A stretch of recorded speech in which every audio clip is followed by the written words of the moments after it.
Well, hello. My name is Bruce Durie, and delightful to be speaking to you all as part of this conference. We did it for real last year in Michigan, and we might do it for real again some other time.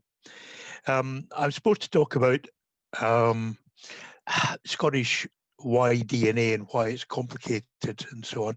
But before I do that, John Belisai asked me if I would just summarise anything new that has happened in Scotland's people, Scotland's places, various other databases and websites over the last little while. And the answer is not really, but there are three things to keep an eye on. Last year, in fact, another 3,000 baptismal records were added to Scotland's people from the years 1752 up to 1855, which is when we stopped looking at those because the statutory records came in. Mostly they were Presbyterian, but not Church of Scotland congregations in various parts of Scotland. So this is all a consequence of the secession of various churches and congregations away from the established church. So if you have relatives or ancestors in Ayrshire, Fife, other places, go and see whether they've suddenly popped up in Scotland's people. The other thing is a coming soon, the statutory records, which is the births, marriages and deaths after 1855 up to the present day.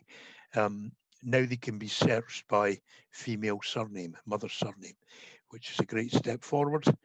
And the biggie, also coming soon, but not here yet, are the Kirk Session records. These are the business records of the church, or the parish, I should say. And the parish got its nose into everything. People's behaviour, how they reacted to each other. People get named in there for not coming to church 3 Sabbaths in a row, for arguing with their neighbours, for not paying fines. And for the two big things that the Presbyterian Church was incredibly concerned about, which was uh, antenuptial uncleanness, as people anticipating the wedding, and fornication. There are pages and pages of fornication. And the great thing is everybody gets named on both sides and witnesses, and he's the father of my child, and no, he isn't, it's the other guy, and all that. Great stuff. Now, they're already digitized, they have been for years, and you can get to them on the computers in Register House in Edinburgh, but they will soon be online. Bad news, they're not searchable in the sense of I'm going to type in a name and see what happens. You have to go to a particular parish, choose your time period, and then scroll through them page by page. That's it, nothing else to report. One of the difficulties I find with advising people on their DNA tests is that the DNA testing companies appear to offer a great deal of certainty about certain things. In other cases, which is not justified. In other cases, the certainty is absolute. And I'm going to give you some examples of that. The first thing I should say is if you're trying to do Scottish genealogy just using ancestry.com, family search, any of those commercial databases, you simply can't do it. They don't have the records. So that's not their fault. Scotland won't give them the records, but why should we?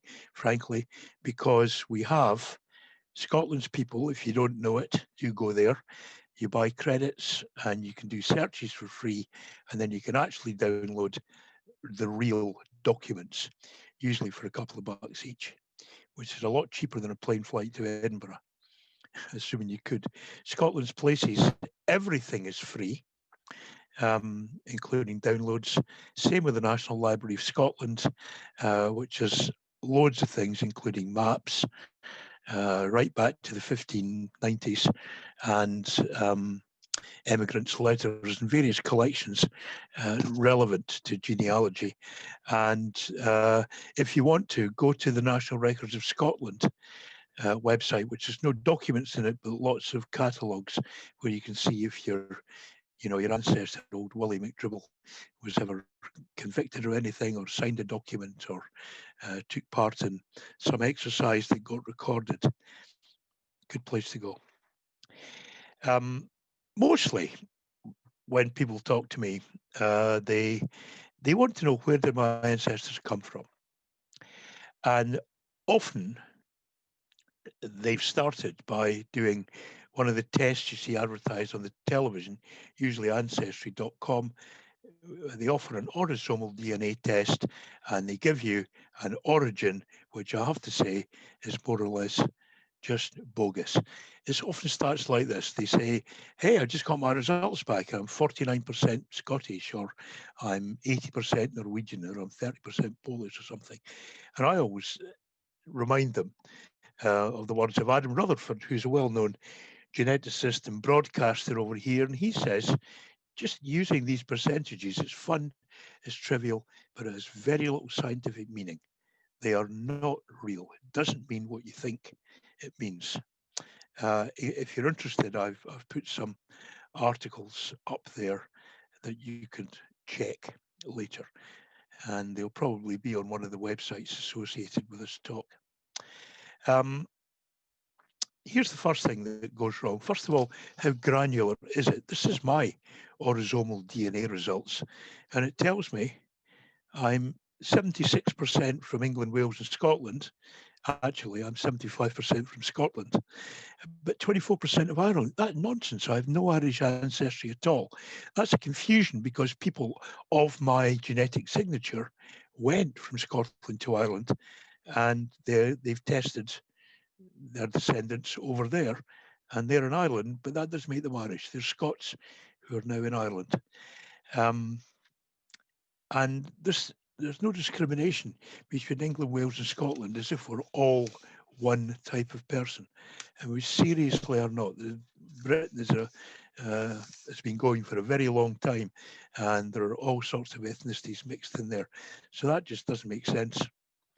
And it's more or less useless.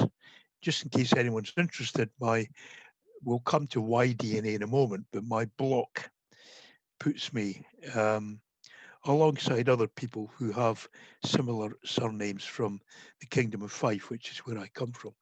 But we'll come to that in a moment. Let's go back to autosomal origins of ethnicity. This is somebody's surname Crawford, whose ancestors were definitely in Scotland. We know that from documentary genealogy. This assessment here has put them 61% in England, Wales, and Scotland, 39% in Central Europe.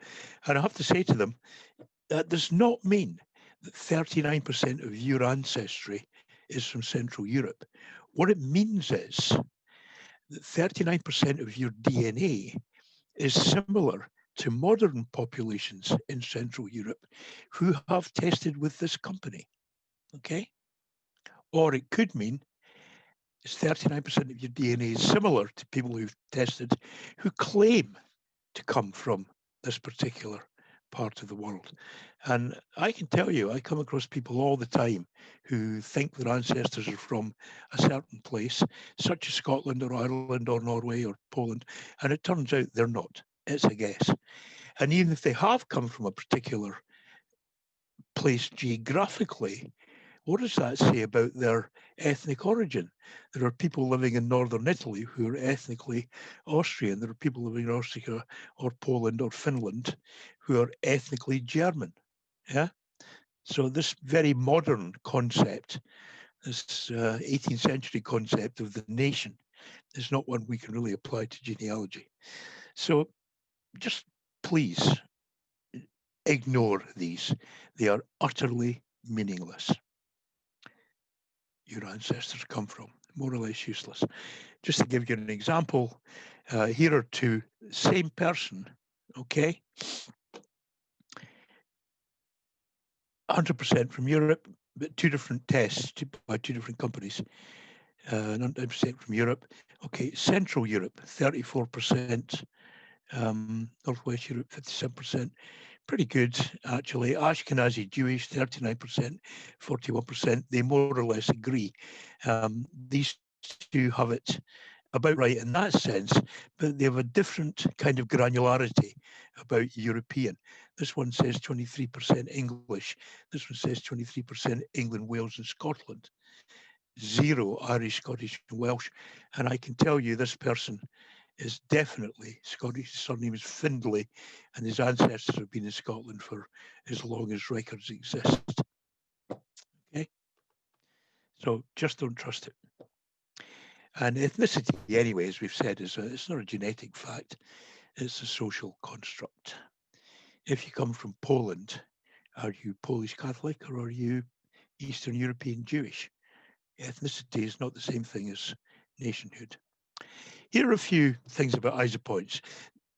The thing is that the thing that genealogy, and especially genetic genealogy, tells us, it teaches us that we're all much similar than we are different. Yeah? As we know, 70,000 years ago, and possibly before that, in another wave, the ancestors of every single one of us moved out of Africa. And we talk about the Y-DNA Adam and the mitochondrial Eve coming out of Africa. By the way, these were not two single people, and they came from completely different parts of Africa, and they never met. And they're many thousands of years apart. So don't go thinking it's the Adam and Eve story. It's unfortunate they were given those names. But can we get closer in time than that? It happens that everyone alive today is descended from everyone alive somewhere between 5,000 and 2,000 BC, what we call the Copper Age. And I'm not just talking about Europe here, the whole world, whether you're Aleut or in Tierra del Fuego or China, wherever, we all have ancestry from everyone who was alive around then. Bring it forward. Everybody alive today has a common ancestor, someone who was alive 1400 BC. That's around the time that Thera exploded and wiped out the Minoan civilization and caused the flood in the Red Sea. By the way, it's the same time as Moses. It's the same time as the Olmecs were around in South and Central America and so on. Everyone alive today had a common ancestor then. Closer in time, everybody alive in 1000 AD, that's only 1,000 years ago, is the ancestor of everyone with any European ancestry alive today. All Europeans are descended from everyone who was alive 1,000 years ago in Europe. That's the time of King Canute or William the Conqueror, that kind of thing, just after Charlemagne and so on. So when someone says to you, I'm descended from Charlemagne, I'm descended from this famous person, yes, they are, and so is everybody else. It's an unremarkable claim. Yeah. 1,000 years ago, if you work it out by the number of generations there are, 2 parents, 4 grandparents, etc., you have over 1 trillion ancestors 1,000 years ago. However, that's 10 times more than all the humans who have ever lived. The reason is it collapses mathematically because distant cousins intermarry with each other without knowing it. So it's a much smaller ancestral pool than you might think just from the statistics. But we can say that the last common ancestor of everyone who is European in their ancestry, who has any European ancestry, was alive around about the time of Robert the Bruce and Edward I, 1300, 1400 AD. We are all descended from the same group of people around that time. Yeah? And it doesn't matter where you are in Europe, where you came from in Europe, your ancestors were alive around that time. Not in Scotland or England, but in Europe. And again, I can quote you scripture on this and I can give you references. These are the isopoints. Yeah. So all the genealogy we're looking at is essentially divergent from this time in history. How fortunate, therefore, that we have documents in many cases that go back that far. Now, of course, everybody wants to be Scottish. You know, why wouldn't they? It's a fine thing to be. But often people who say they're Scottish or who espouse Scottish ancestry, sometimes it's just sheer guesswork. Sometimes it's wishful thinking because they have a surname they think might be Scottish and isn't always necessarily.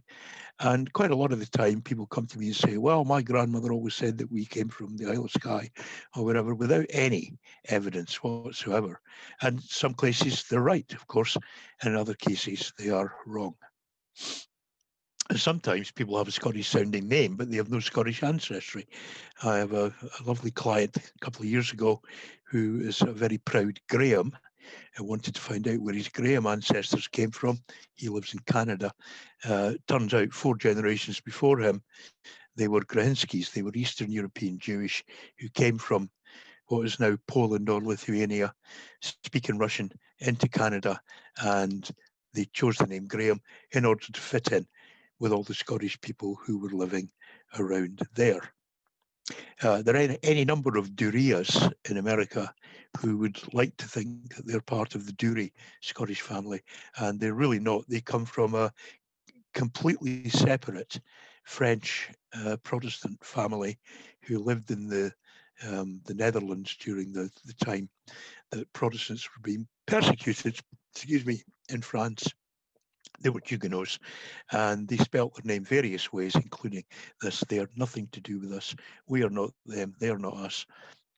We're friends with them, and we're happy to talk to them and so on. But they are not related to us in any way at all, other than a coincidence of surname.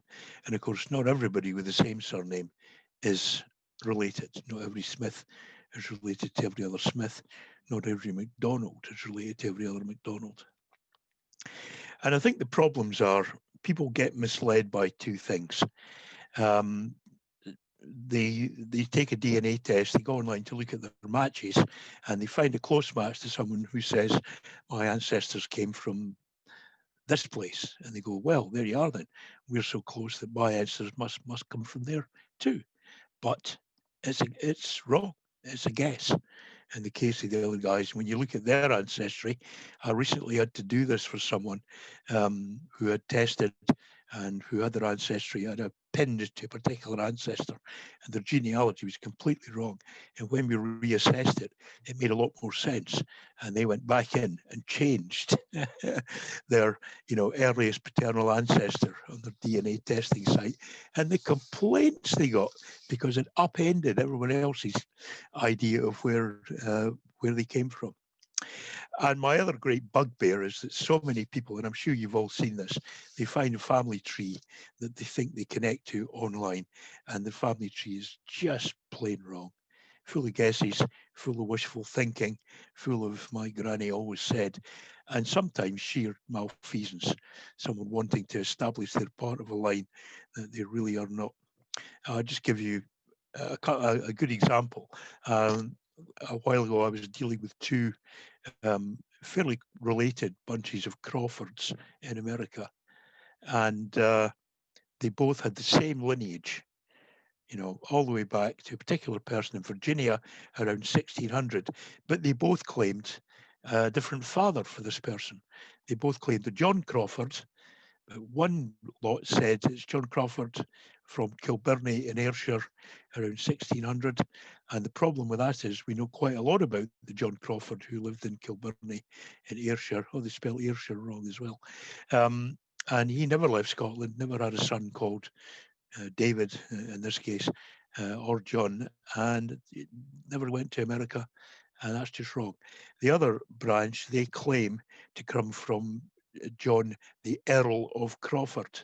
And the problem there is that the Earls of Crawford are not Crawfords and never were. They are Lindsays. There's never been a Crawford who was Earl of Crawford. There's never been an Earl of Crawford who was surnamed Crawford. So both those lines have the wrong ancestor. We don't know who the ancestor of this line is. There's no way to tell. So the answer is a lemon. I won't go into that. I think it's a problem that companies who charge money for this stuff allow people to put up online family trees which are unsourced, unreferenced, just plain wrong. I would say they have a responsibility to make sure that any trees uploaded are sourced and referenced, are correct, and it's not good enough to say, oh, we're just defining it. We're just a platform. Everybody should research their own genealogy. It's not our fault. Yes, it is. You're publishing the stuff. You should have responsibility for it. Okay, rant over. What it leads to is the kind of inauthenticity that we all see so often around the place. That's an appalling slide. It's only in there for the headline. There was an interesting paper which showed that Scottish DNA signatures have multiple origins. We all knew that. So let's look at how that comes about. Well, it's not enough to say I'm Scottish, you're Scottish, he, she, or it is Scottish, because we're not a homogeneous group. The Picts, which strangely is people like me, my background is Pictish, we were always there since the ice melted and Scotland was isolated, the whole of Britain was isolated. The indigenous people have been there. They're the ones who became the Picts, or the Caledonii, as the Romans called them. They were joined about 700 BC by Brythonic. This word just means Britons who came into Strathclyde. They're the same. They were very closely related to the Picts, and they're also very closely related to the Welsh and the Cumbrians who live just down here, all speaking the same kind of language. And they were the predominant group in the area just south of Glasgow. They're Welsh, basically. That's where the surname Wallace comes from.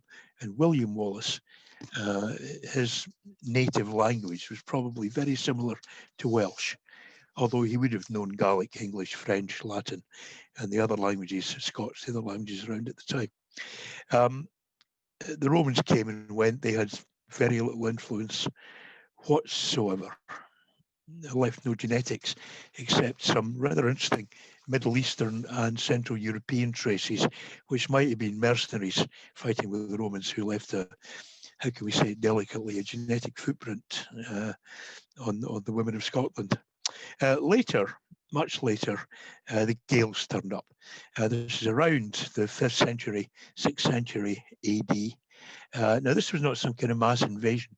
This was a consolidation of something that had been happening over the centuries, over the millennia. I mean, look how close the northeast of Ulster and the southwest of the Cowal, Argyll is here. I mean, they've been talking to each other for a very long time. If you stand on one of those, you can see the other one. You go to Rathlin Island, you can look over to Scotland, no problem.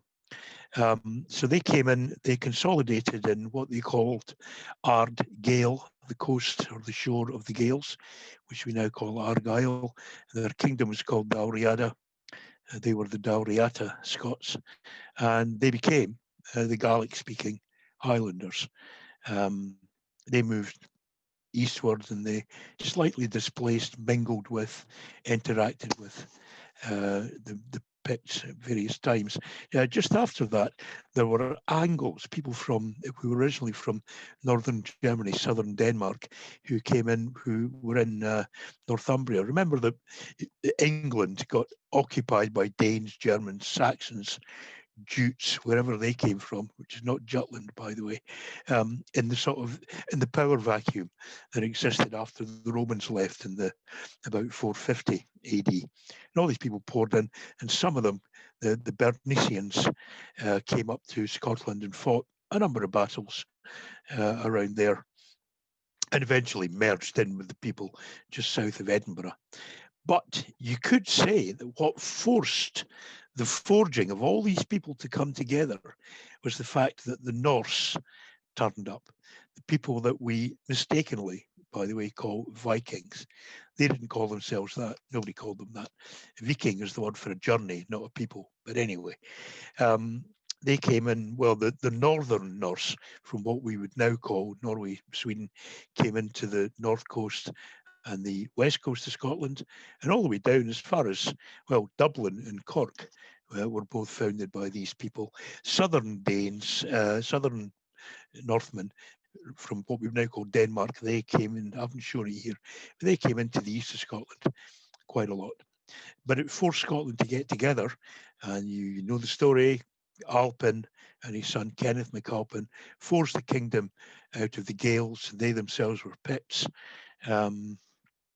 we became the nation of Alba that we know about. And then final piece in the puzzle almost is that 1120, King David, coming back to Scotland, invited a lot of his Anglo-Norman friends from England to join him, gave them land, and a lot of Flemish people from the Flanders, the Low Countries, what is now Belgium and the Netherlands, came in as well because of the wool trade. And they're not big genetically, but they are the basis for quite a lot of landed and titled families. And of course, since then, we've had many more incomers, more Huguenots, lots of Italians, Jewish people, Poles at the end of the 19th century, and since then, and many, many others. And we're very pleased to see them. We celebrate our our heterogeneity in Scotland. What it has done, though, is it's left Scotland linguistically and culturally divisioned. I wouldn't say divided, but divisioned. We have, let me go back on that slightly. We have the remnant of what were the Picts speaking the language that became Scots, which developed about the same time as the various dialects of English. We have Gaels speaking Gaelic. We call it Gaelic, the Irish call it Gaelic. But there's another language called Norn, which has traces of the Norse languages, which you find in Orkney, Shetland, Sutherland. And why is it called Sutherland, by the way, when it's at the north? Because as far as the Northlanders were concerned, it was south because they came this way. I should point out that the clan structure existed only in the Gaelic Highlands and in the borders. No clans in the lowlands. So if your surname comes from the lowlands, you were not part of a clan, you just weren't. Names like Bruce, Hamilton, Douglas, Wallace, Durie, Crawford, these are not clans. And I don't care that there is a clan something society. They've just called themselves that. It doesn't make them a clan. You can have clans. There were clans, genuine clans in the borders, especially the eastern borders. Elliots, Armstrongs, Trotters, the riding clans, as they were called. But they spoke Scots and not Gaelic. Dumfries and Galloway is a bit of an anomaly because later Gaels came there, the Gael as they're called, and they speak Gaelic, but they had no clan structure down there. Okay. I won't do this because we're running slightly out of time, but there were many, many points at which Scots went to America in different waves and from different parts of Scotland. But I should say that the majority, vast majority of Scots, whether they went from Scotland or from Ulster, Northern Ireland, who went to America, are lowlanders, not highlanders. So here we are. This is immigrants before 1854. The lowlanders outnumber the highlanders by quite a lot, as far as we can tell. So it's actually, if you're from Scotland, if your ancestry is Scottish, if your surname is Scottish, you've got about a 30% chance of having been part of any clan at any point in your ancestry. And I won't get into this, but people will tell you clan means children. It doesn't. It did in Ireland way, way back. It does not in Scotland. Since the Gaels turned up, it means something very different. So where does your surname come from? Well, it might be obviously from a particular place because you're called Murray or Ross or Sutherland or Dalrymple or Carnegie. All these are places. Chances are your ancestors came from there or lived there. But what about ethnic surnames? Well, there are some that are obviously Pictish in their origin. Anything with Pitt or Pat or Pet, starting it is a Pit just means a place in the old Pictish language. That's it. There are obviously British, the Brythonics, the ones who came into this area here. Anything starting with Dun or Aber or Caer or Dal, which means a field, like Dalgleish or Dael, they're British. And there are the ones which are obviously Gaelic, Mic, Mac, and M apostrophe, which are all identical, by the way. Any given person would have used all three of those to spell his or her surname. But also names beginning with Och, word for a field, or kill, which means a church or a cell in the sense of a monk's cell, like Kilpatrick, Kildare and so on. But there are some which are obviously Anglian, because you find them in England too. And they're the surnames that have things like Ham, Ton, or Wick, or Ford at the end of them, like Cunningham, Borthwick, Crawford. These are names that came from an English root, although that doesn't mean that the people who bear these names now had their ancestry in England. It just means that's how the name arrived. So what is Scottish Y-DNA? So we're talking about Y-DNA now, that which is only inherited by male from his father, from his father, from his father. And it is a kind of it's a joke played by biology upon us that we can do that for the male line. We can't do it for the female line. You can't go from a mother to her father and back, because of the way DNA works. But we can do it for the Y-DNA, and therefore for the what we might think of as the surname line. So what is Scottish Y-DNA? Well, there's no answer to that, because we are all these different people that we looked at before. Yeah, we bear the traces of their different DNA. Sorry, I'm jumping about here. The picked group, mine, I2A2, and you've got to watch the nomenclature on this because it changes quite a lot, but they are found exactly where you'd expect in the eastern central Scotland, and some indeed have gone to Ireland. That doesn't mean they came from Ireland to Scotland, it's the other way around. There are two main Norse groups. I1, which is very far away from I2, are the ones who came into the eastern part of Scotland, north of England. You might think of them as Danish. But then there's the R1A group, who are the northern Norsemen who came into north and down the west coast of Scotland. They are the the ancestors of the Lords of the Isles. And then the biggest group in Scotland, biggest group in Britain, R1B, and its subclads, they are the remnants of the Gaels who came this way, most of the time, not always. So this, if you're looking for the SNP equivalent, this is what I've called here I2A2. M284 and its subclads is sometimes known as Scottish Isles, meaning British Isles. The commonest Y-DNA in Europeans, 70% of all white Europeans are M269. There is a subclad of that called the Atlantic, meaning this over here, modal haplotype. And by the way, we have now found DNA in skeletons, bodies that were dug up behind a pub, funnily enough, in Rathlin Island, in Northern Ireland, and they have exactly the genetic signature you would predict from people who currently live there, and they were there 4,000 years ago, which predates anything you might call the Celtic culture in Europe. We are not Celtic, and I could talk for an hour and a half, but I won't, about why we're not Celtic and why it's just a mistake. Stop calling yourself Celtic. You're not, unless your ancestors came from, Hungary or the shores of Lake Geneva or something. So, yeah, Y-DNA is good for identifying surname origin.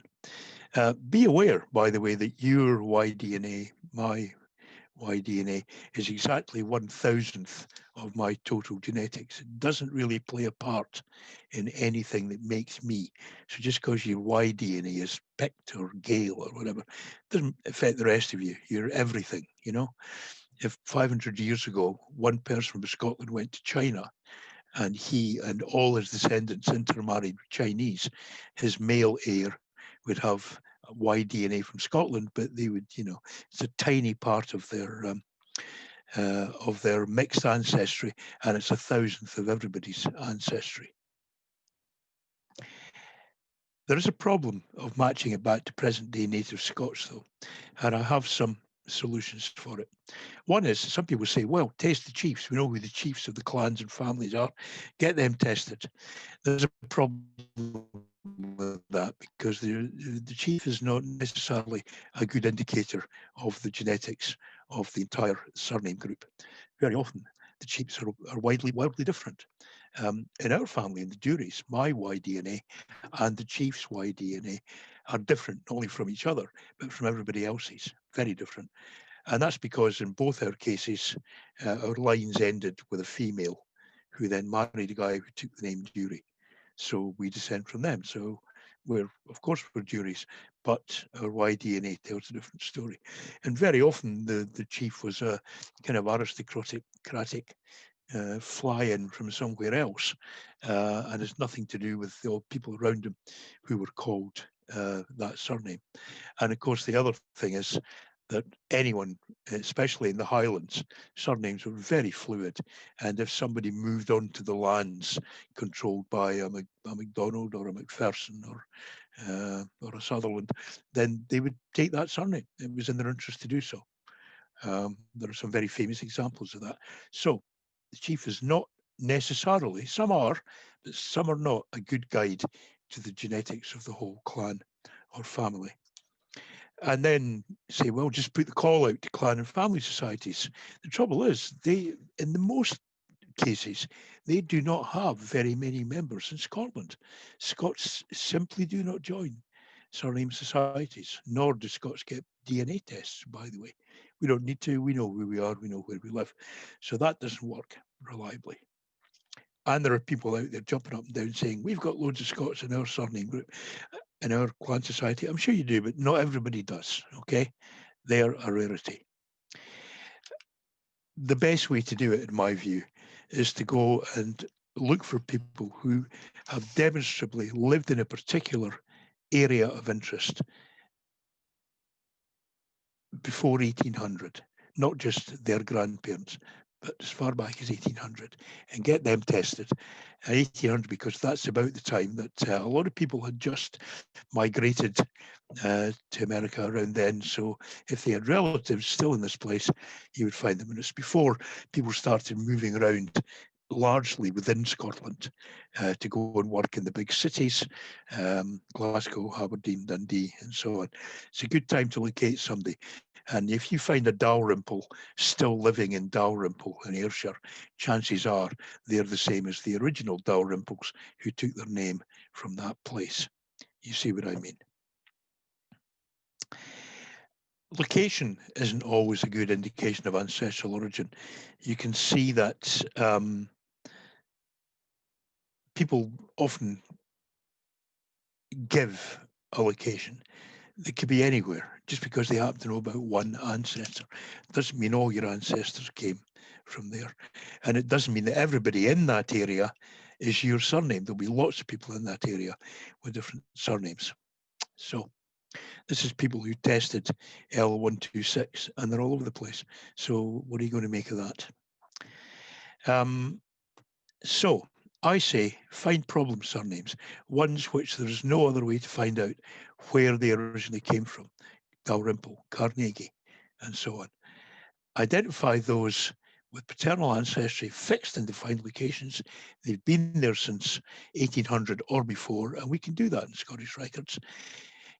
Somebody then has to pay for, at the very least, actually a Y67 or a Y111 test, which may or may not give you a likely SNP haplogroup.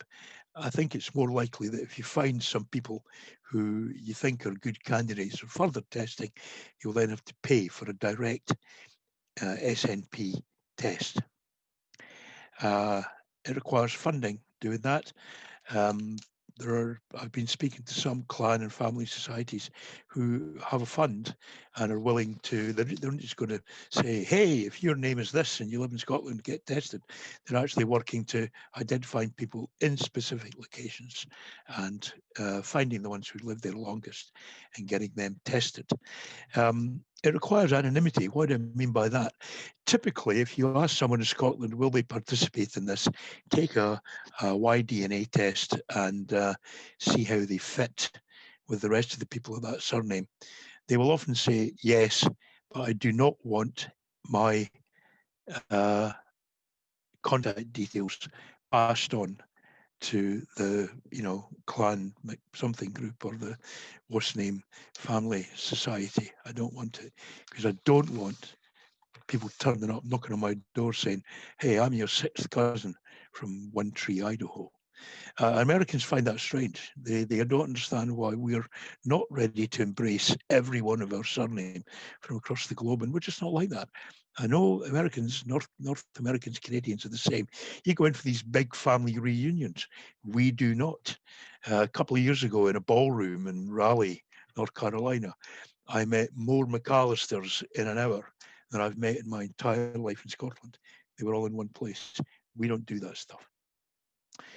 Um, I won't go into great detail, but I use this precisely to show that one particular group called Riddick came from exactly one tiny place, one tiny part of Scotland, and had been there before 1800s, and they were definitely related to the people who were living there in 1800s. Now, I can't say this particular guy disappears from the records, so he's your ancestor. He's the one who went to Canada, as it happens. But he was certainly a cousin or a brother of one of the people alive around that time. But this chap called Riddick did not want his details to be out there because he doesn't want loads of Riddicks turning up. Interestingly, in doing all this, we managed to disabuse people of the idea that all these surnames are just variants of each other. They are not. They are of independent origin and they crop up in different places. And quite a few of them are corruptions of the word, the place, Redhook. But there's loads of Redhooks all over Scotland. And there's also a Reddick down here in Kirkcudbrightshire, which could be that. So don't buy into this thing about everything that looks the same is necessarily just a spelling variant. It often isn't. These are different people. So I would say, please, from now on, do me a favor. Next time you see an online family tree said, Bruce told us not to trust that unless we can check every documentary step that's in there. Okay? And do not, please, just pick up bits of other people's family trees and drop them into yours. All you're doing is amplifying the error. If someone claims to come, we come from Skye, we come from Fife, we come from Orkney. Check it, but be skeptical of it. Don't just take it as read. It may well be correct, in which case you've done yourself a favor by checking it out. But you do yourself no favors by just accepting it wholesale. And what if your ancestor, you find an ancestor who came from Glasgow, Scotland, but his father actually came from somewhere else entirely? Yeah, it doesn't help. You've got to do the genealogy. Like I say, try to find people in your surname who've been in a defined place for quite a long time and offer to pay for a Y-DNA test. And don't be surprised if they say no. Okay? So I'm going to leave you with my text for the day, which comes from Paul's first letter to Timothy, 1 verse 4, and it says, neither give heed to fables and endless genealogies. Neither give heed to fables and endless genealogies. Do your own research. Do your paper genealogy. Do every DNA test you can think of and try and make some sense out of them. And if you're female and you can't do a Y-DNA test, there's probably a male cousin or brother or uncle or grandfather or something of that surname who can be persuaded to get tested. Or if you've done autosomal testing and you find links, in your cousin branches to people of that surname, see if one of those males has had a Y-DNA test. You may find out that way. Okay? So thank you for your very kind attention. Be happy for anyone to get in contact and ask me anything. And I'll just remind you, especially relevant right now, the words of Mark Twain, don't waste your money looking up your family tree. Just go into politics and your opponent will do it for you. Good genealogy, folks. Take Y-DNA seriously. Do not take claimed ancestral origins or the kind of pie charts you get from autosomal DNA seriously. They're just like astrology. But stick with it, do it right, and maybe one day we'll see you in Scotland. Bye.